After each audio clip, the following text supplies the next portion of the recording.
સોનાલીબાદ વિસ્તારમાં આવેલી કૃષ્ણાનગર એક સોસાયટીમાં પારિવારિક કલેશને કારણે પતિએ પોતાની પત્નીનું ગળું દબાવીને હત્યા કરી નાખી. આ ઘટના બાદ આરોપી પતિ ફરાર થઈ ગયો હતો, જેને લીંબાદ પોલીસે ગણતરીના કલાકોમાં ઝડપી પાડ્યો છે.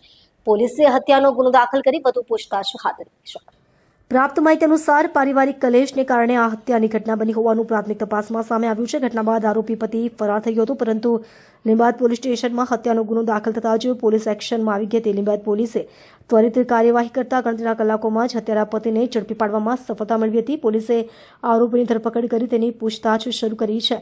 પોલીસે હત્યા પાછળનું ચોક્કસ કારણ અને અન્ય પાસાઓ અંગે ઊંડાણપૂર્વક તપાસ કરી રહી છે. આ બનાવે સોસાયટીના લોકોમાં ભય અને શોકનો માહોલ સર્જ્યો છે.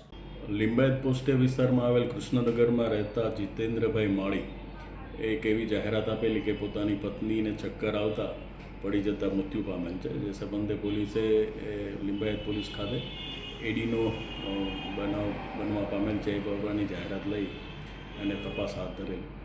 જે સંદર્ભે તપાસ કરનાર અધિકારીને લાશની સ્થિતિ જોતા એના ગળા ઉપર દબાણના નિશાનો જોવા મળેલા, જેથી પોલીસે જે જાહેરાત આપનાર છે જીતેન્દ્ર, એની વિસ્તૃત પૂછપરછ કરતાં એ પોતે એની પત્ની સાથે એના ચારિત્ર્ય બાબતે શંકા હોય એની સાથે ઝઘડો કરી અને આ બાબતે એને ગુસ્સો આવતા પોતાની પત્નીનું ગળું દબાવી દીધેલ હોવાની હકીકત જણાવેલ.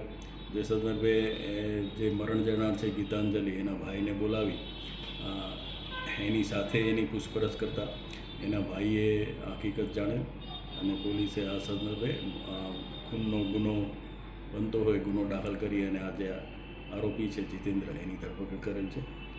જીતેન્દ્રનો મોબાઈલ ચેક કરતાં એનું જે ગૂગલનું એકાઉન્ટ છે એની હિસ્ટ્રી જોતાં એમાં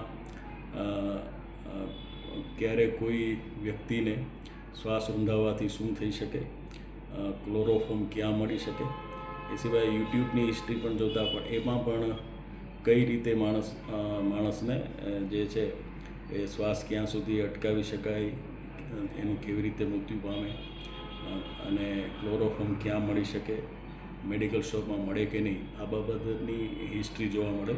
જેથી પોલીસને આ બાબતે શંકા દ્રઢ થતાં એની ઊંડાણપૂર્વક પૂછપરછ કરે, જેથી આ ગુનો શોધવા પામેલ છે.